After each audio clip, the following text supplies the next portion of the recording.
Saudara, kasus tewasnya seorang perempuan bernama Asia Sinta Hasibuan yang ditemukan di dasar lift Bandara Kuala Namu masih jadi misteri. Polisi diminta segera menyelidiki kasus ini.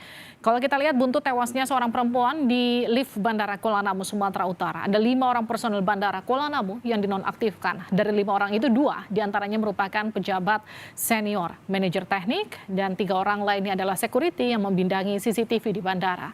Keluarga Asia juga melayangkan somasi ke 6 perusahaan pengelola bandara Kuala Namu. Keenamnya adalah PT Angkasa Pura II, PT Angkasa Pura Aviasi, PT Angkasa Pura Solusi, GMR Airports Ltd, GMR Airports Consortium, dan juga Aeroports de Paris. Langkah somasi ini ditempuh keluarga Asia karena belum ada kejelasan terkait kasus jatuhnya Asia dari lift Bandara Kuala Namu, Sumatera Utara. Lalu bagaimana CCTV di dalam lift bisa mengungkap kematian Asia? Benarkah ada kejanggalan dari CCTV yang dirilis pihak bandara? Kita bahas usai tayangan ini. Polisi masih menyelidiki kasus tewasnya seorang perempuan akibat jatuh dari lift di Bandara Kuala Namu, Deli Serdang, Sumatera Utara. Polisi telah memeriksa pengelola bandara dan pihak yang memasang lift. Salah satu fokus penyelidikan adalah adanya celah selebar 40 hingga 60 cm di sekitar lift yang membuat korban terjatuh. Di sisi pintu yang dibuka dan mengakibatkan kecelakaan itu, teman-teman sekalian, itu ada ruang yang cukup lebar, kurang lebih 60 cm, 40-60 saya hitung kemarin, gitu, dan cukup langsung dari tingkat 3 langsung jatuh ke tingkat 1. Nah, kenapa ini ada ruang? Ini menjadi bagian dari pemeriksaan teman-teman Polresta Deli Serdang. Kenapa itu lift bisa terbuka padahal itu pintunya ada di sana? Nah, ini juga bagian dari pemeriksaan oleh Polresta Deli Serdang. Sebelumnya, perwakilan Ombudsman juga telah mengecek lift di Bandara Kuala Namu pasca insiden. Temuan Ombudsman, lift tersebut sering rusak. Ombudsman menduga ada kelalaian dalam perawatan sarana dan prasarana bandara. Ini lift ini sering rusak. Ya, sering rusak. Karena itu sering rusak, sering macet ya. Dugaan kelalaian dalam yang sementara dalam perawatan sarana dan prasarana bandara, terutama liftnya, ya kan? Nah, di situ kelalaiannya, ya kan? Mestinya harus ini tidak boleh terjadi sebagai sebuah bandara yang penyelenggara pelayanan publik. Mereka ini bertanggung jawab wajib memberikan sarana prasarana yang sarana prasarana yang memberi rasa aman. Pakar telematika Abimanyu Wahyu Widayat melihat adanya kejanggalan dalam rekaman CCTV yang memperlihatkan korban Asia Sinta Dewi saat berada di lift Bandara Kuala Namu. Menurut Abimanyu, kamera CCTV yang merekam detik-detik Asia jatuh dari lift terlalu dekat. Kamera CCTV tersebut harusnya bisa merekam seluruh area lift. Pakar telematika ini menduga rekaman CCTV yang beredar bukanlah rekaman asli, tapi telah direkam ulang. Kelihatan bahwa kamera yang digunakan adalah dome. Berarti covernya harusnya bisa keseluruhan area di dalam lift. Tetapi ternyata enggak, yang ke cover itu hanya sedikit sekali. Bahkan pintunya saja cuma kelihatan sebagian bawahnya, dan kemudian orangnya juga cuma kelihatan sepotong. Ini suatu yang tidak mungkin, karena gunanya CCTV itu di dalam ruangan lift itu bukan hanya untuk kalau orang kecelakaan, tetapi bisa kalau umpamanya ada tindakan kriminal, kalau ada tindakan asusila, ada orang in and out, dan kemudian orang-orang dicurigakan, semuanya untuk identifikasi menggunakan CCTV ini. Nah, saat ini hanya mampu dibikin zoom, berarti ada suatu kesalahan. Dan ini pasti bukan suatu kesalahan setting belakang, ya, karena ini CCTV ini dipasang dan bandara sudah ada bertahun-tahun. Berarti semuanya implementasinya ini juga pakai standar kan, apalagi untuk bandara sekelas yang kayak di Kuala Namu, itu coverage-nya semuanya standar di semua tempat. Kenapa pas di sini yang diberikan kepada media, itu kenapa cuma sepotong? Ada yang berupaya ditutupi, itu tidak jelas. Sementara itu, keluarga Asia Sinta Dewi telah melaporkan 6 perusahaan yang terkait pengelolaan bandara termasuk PT Angkasa Pura II ke Barreskrim Polri. Perusahaan tersebut dianggap telah melakukan kelalaian yang menyebabkan orang lain meninggal dunia. Pasca insiden lift di bandara, PT Angkasa Pura telah menonaktifkan 5 petugas Bandara Kuala Namu. Tim Liputan, Kompas TV. Saudara, kasus perempuan tewas di lift Bandara Kuala Namu, Medan membuat keamanan fasilitas publik khususnya di bandara layak diaudit. Kita akan coba menganalisis kasus insiden lift di Bandara Kuala Namu ini bersama dengan Komisioner Ombudsman Robert Andi Jaweng. Selamat malam. Malam, Mbak Liviana. Kita juga akan sapa pakar keamanan siber Pratama Persada. Selamat malam, Mas. Selamat malam, Mbak Liviana. Saya ke Mas Pratama dulu ya, Pak Andi Jaweng. Kalau tadi Pak Abimanyu katakan ini sudah diedit, ini di zoom, dipotong, bagaimana Anda melihat ini? Ya, saya setuju dengan Pak Abimanyu bahwa sebenarnya ya kalau kita tahu spek standar CCTV yang ada di lift itu, yang pertama adalah dia high resolution. Jadi resolusinya harus tinggi supaya apa? Supaya jelas semua yang terjadi di dalam lift tersebut. Kemudian yang kedua adalah wide lens gitu. Kenapa? Karena lift itu ruangannya kecil sehingga harus ada satu CCTV yang bisa menjangkau semuanya. Jadi harusnya yang kita lihat itu CCTV yang bisa menjangkau satu ruangan lift itu gitu.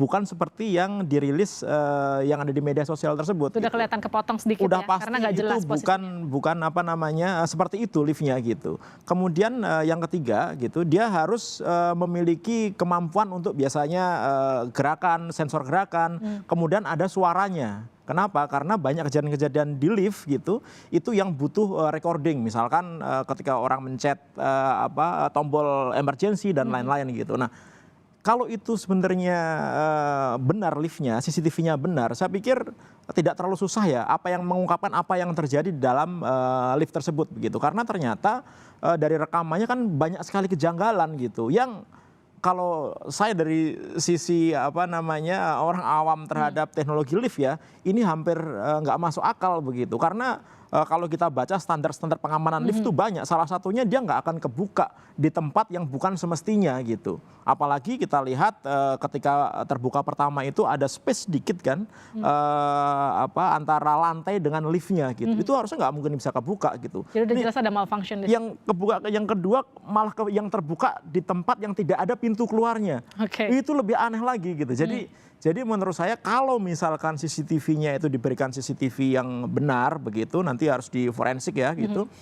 Tentu kita akan lebih mudah untuk membaca kira-kira apa yang terjadi di sini. Apakah memang si Aisyah ini sudah memencet tombol emergency button-nya gitu. Kemudian apakah dia memencet lantai nomor berapa, itu terbukanya di lantai berapa, itu bisa ketahuan sebenarnya gitu. Nah, saya nggak habis pikir kenapa kok kayak ada yang disembunyikan di sini, itu yang menurut saya agak aneh. Yang juga kemudian jadi pertanyaan, apalah sebesar apa gap sampai kemudian manusia dewasa bisa masuk di antara rongga lift begitu? Kalau masalah gap itu kan tergantung bangunan ya Mbak ya gitu. Kadang-kadang lift kan juga pesennya itu setelah bangunannya jadi gitu.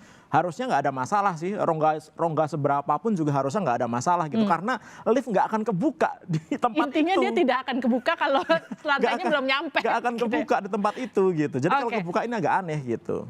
Pak Andi Jaweng, ini artinya betul-betul ada sesuatu yang kemudian error dan ditutup-tutupi, Anda merasa seperti itu? Ya, saya tidak bicara soal perasaan ya, Mbak Liviana ya, karena Ombudsman sudah melakukan kunjungan ke lapangan Senin kemarin, dan mulai hari ini Kepala Perwakilan kami di Sumatera Utara sudah melakukan pemanggilan, pemeriksaan terhadap para pihak begitu. Semua analisis termasuk tadi keanehan-keanehan yang sudah disampaikan oleh para pakar kita, pakar IT ya, itu akan menjadi materi dalam pendalaman dan pengembangan kasus yang akan kami sampaikan. Yang pasti bahwa Ombudsman akan melakukan upaya investigasi secara menyeluruh ya, dari sisi soal transparansi informasi terkait dengan petunjuk yang ada ya, petunjuk arah, petunjuk fungsi dan sebagainya, dan kemudian kedua tentu kita juga akan melihat soal teknisnya, apakah memang bisa lift yang pintu akses masuk tadi itu bisa kebuka di tempat yang sebenarnya mestinya dari sisi analisis teknologi itu tidak boleh terbuka gitu ya. Dan juga kita akan lihat sejauh mana keberadaan tombol-tombol emergensi yang ada, apakah tombol lonceng atau tombol suara itu memang pernah digunakan oleh korban, oleh almarhum, dan sejauh mana itu kemudian kehubung ke sentra pengendali. Nah, semua ini menjadi materi yang hari ini kami sudah mulai melakukan pemeriksaan, dan kita akan sampaikan tentu saja ke publik nanti sejauh mana hasil pemeriksaan yang ada, untuk kemudian tentu Ombudsman akan menyampaikan sejumlah tindakan korektif, termasuk kepada para pihak yang kami akan nyatakan siapa yang bersalah gitu ya, siapa yang harus akuntabel. Kalau problemnya itulah problem manajerial dalam artian soal standar pelayanan, transparansi informasi, kemudian pemeliharaan sarana prasarana itu ternyata memang bermasalah, berarti memang sisi manajemen yang kemudian harus bertanggung jawab. Tapi kalau problemnya itu problem teknis, problem yang terjadi karena sesuatu yang sifatnya spontanitas, berarti kan memang yang ada di lapangan, yang ada di tingkat teknis operasional yang harus menjadi pihak yang bertanggung jawab. Jadi semua ini kita akan coba nanti Mbak Livi untuk secara menyeluruh akan dilakukan pemeriksaannya. Tapi kalau temuan Ombudsman Sumut sejauh ini soal dugaan kelalaian perawatan sarana prasarana, soal dugaan adanya kemudian lift ini memang kerap rusak atau macet, ini sudahkah ditemukan? Ya, kalau dari sisi kunjungan kemarin pemeriksaan di lapangan, kami tentu sudah menemukan beberapa dugaan. Pertama adalah soal ketiadaan informasi memadai bagi para pengguna lift gitu. Bahkan sebenarnya Mbak Livi, di lift itu kalau memang ini benar merupakan bandara dengan standar internasional, mestinya ada petugas yang menemani dalam setiap lift yang akan menjadi pemandu gitu. Itu saja sudah tidak ada gitu ya. Kemudian kedua adalah soal fungsi dan berbagai fitur atau tombol-tombol yang ada. Ini juga kemarin kami ngecek ke lapangan. Saya tidak bisa menyampaikan pandangan konklusif karena ini dalam rangka pemeriksaan, tetapi dari dugaan awal ini juga ditengarai perlu untuk didalami, dan kemudian juga kami kemarin ketika ke lapangan juga melihat bahwa lift yang bisa dibuka secara manual seperti itu sesuatu yang rasa-rasanya dari pandangan awam saja itu janggal gitu, karena lift ini sebenarnya hanya bisa dibuka di tempat atau di lantai yang memang peruntukannya untuk menjadi akses masuk atau akses keluar gitu. Ya, dan Pak Andi Jaweng, maaf saya potong, ini kan ada 4 lift serupa di Kuala Namu. Ya.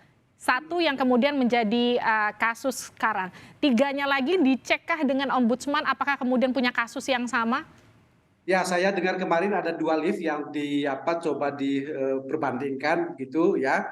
Lift yang sudah dengan polis lain dan lift yang masih normal gitu ya. Itu juga dilakukan pengecekan, dan sebenarnya hari ini pengembangan kasusnya ke arah sana gitu. Apa yang membedakan 2 lift ini? Ini yang didalami sejak sore tadi. Oke, saya ke Mas Pratama lagi. Jadi kalau kita bicara soal standar keamanan lift itu kan seharusnya dia tidak terbuka di lantai yang tidak seharusnya. Ya. Juga termasuk soal tadi kalau Anda sempat katakan CCTV itu harusnya juga bisa merekam suara. Dan ini tidak terjadi di bukti yang kemudian terpublish di media. Sebenarnya kita nggak tahu sih, saya nggak tahu apakah Ombudsman sudah mendapatkan rekaman originalnya ya dari file yang ada di CCTV ya gitu. Tetapi kalau kita melihat standar pemasangan CCTV, apalagi di daerah yang menurut saya Kuala Namu itu adalah salah satu tempat critical infrastructure gitu, infrastruktur kritis yang perlu dijaga 24 jam.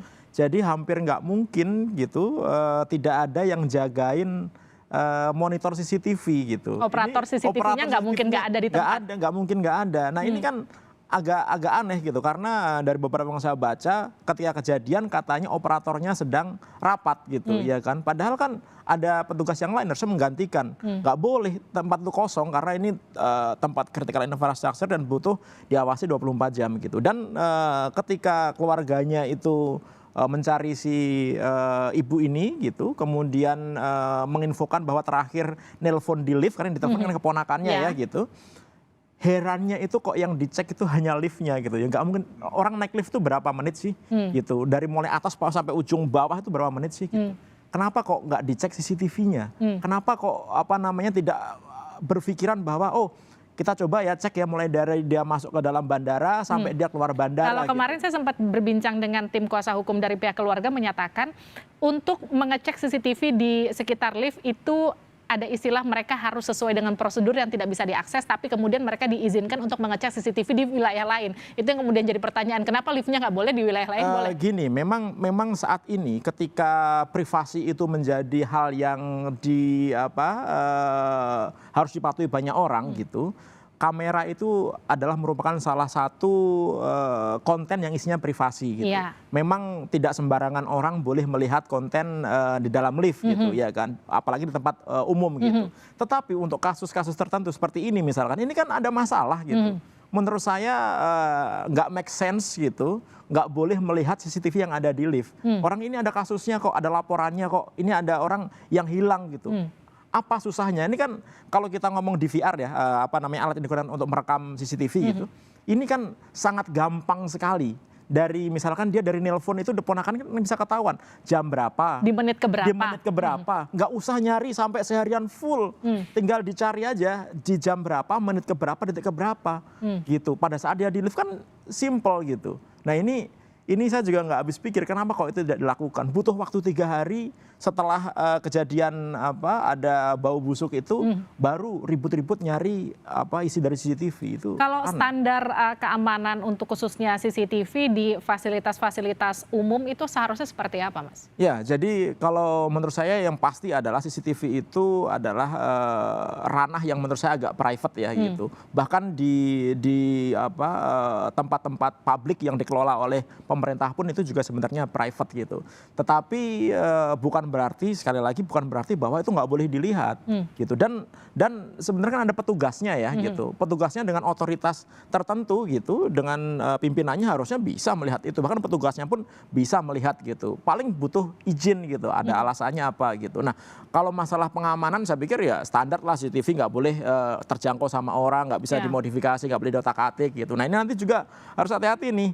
Di VR-nya gitu harus dipastikan bahwa filenya itu adalah file original yang nanti mau dijadikan bukti misalkan penyidikan atau dan lain-lain gitu. Harus dicek benar ini filenya file kopian atau file yang original. Karena itu akan beda, karena kalau yang dikasih itu adalah file yang kopian bisa aja terjadi editing, bisa terjadi modifikasi, karena sekarang modifikasi video cukup gampang sekali. Ya, gitu. itu kita bisa lihat dari mana? Kita bisa cek dari mana kalau misalnya kita sekarang bisa lihat? cek dari timestamp-nya. Kita bisa cek dari timestamp-nya, bukan timestamp yang ada di layar ya, itu kan bisa bikin gampang lah gitu.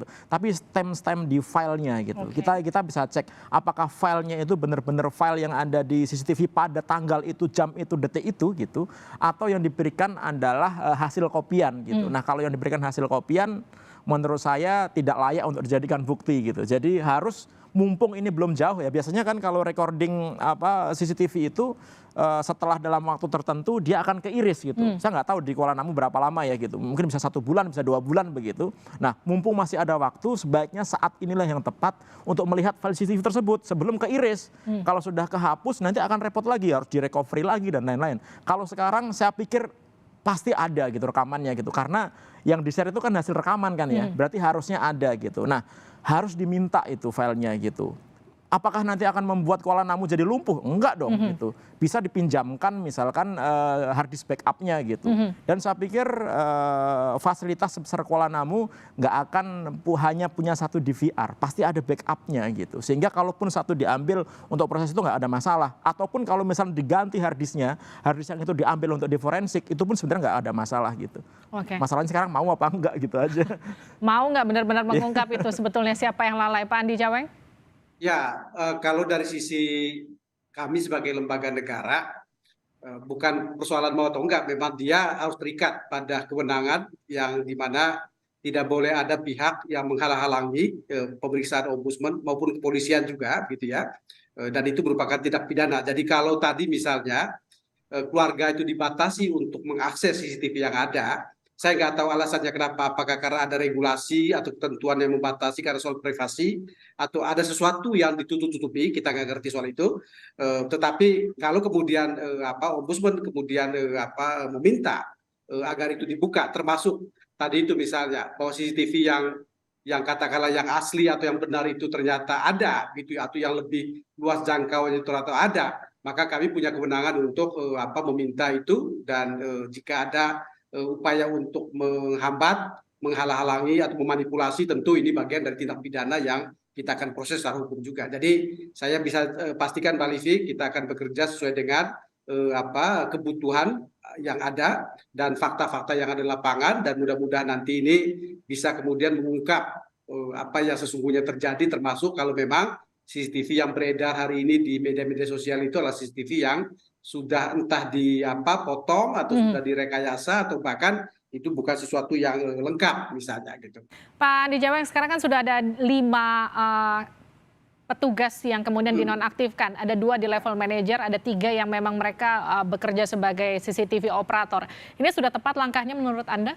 Ya, untuk tindakan awal ya dalam artian memberikan pesan kepada publik dan kepada keluarga korban bahwa ada sesuatu yang secara cepat, secara spontan bisa dilakukan. Tetapi tentu pertanyaan yang paling mendasar adalah siapa yang harus disalahkan, siapa yang harus bertanggung jawab, siapa yang harus akuntabel terhadap masalah yang ada. Nah, ini tentu bisa saja hanya sebatas 5 tadi, bisa juga levelnya lebih tinggi, tergantung nanti problemnya ada di mana. Kalau problem itu ada pada level manajerial, soal pengelolaan, maka manajemen yang puncak ini yang kemudian harus bertanggung jawab. Tapi kalau problemnya itu adalah pada level medium, level operasional, maka mungkin 5 atau lebih rendah lagi itu yang menjadi pihak bertanggung jawab. Yang pasti Pak Livi, dalam setiap pelayanan publik, dalam setiap kebijakan publik, doktrinnya sederhana, bahwa selalu ada orang yang disalahkan ketika ada masalah. Nggak boleh kemudian tidak ada yang disalahkan. Yang disalahkan inilah yang akuntabel, yang bertanggung jawab. Pertanggungjawabannya seperti apa? Bisa akuntabilitas kinerja, dalam artian harus ada tindakan korektif terhadap kinerja ke depan, ataukah akuntabilitas administratif, dalam artian ada pemberhentian atau ada sanksi terhadap para pihak terkait yang merupakan pihak yang dianggap salah gitu, atau akuntabilitas secara hukum pidana. Nah, ini yang pidana, inilah ranahnya kepolisian sedang berproses. Ranah ombudsman adalah pada 2 akuntabilitas. Pertama, akuntabilitas kinerja, perbaikan kinerja termasuk perbaikan sistem dari soal ketersediaan sarana informasi, standar pelayanan, keamanan sarana prasarana dan sebagainya. Dan kemudian kedua lah akuntabilitas administratif, kepada siapa nanti sanksi akan dikenakan, apakah kepada 5 ini atau mungkin lebih tinggi dari itu. Tapi kalau sejauh ini sebelum kasus ini kemudian mencuat, adakah kemudian laporan-laporan di sejumlah fasilitas umum lainnya yang juga punya kendala serupa? Kalau soal lift ini baru sekarang Mbak Livi ya, yang masuk ke ombudsman ya. Tetapi bahwa soal pelayanan publik di bandara, wah itu banyak. Ya banyak itu terkait dengan keamanan. Jadi kan gini Mbak, bisnis bandara, bisnis penerbangan itu bisnis yang sangat mengutamakan keselamatan rakyat dan keamanan.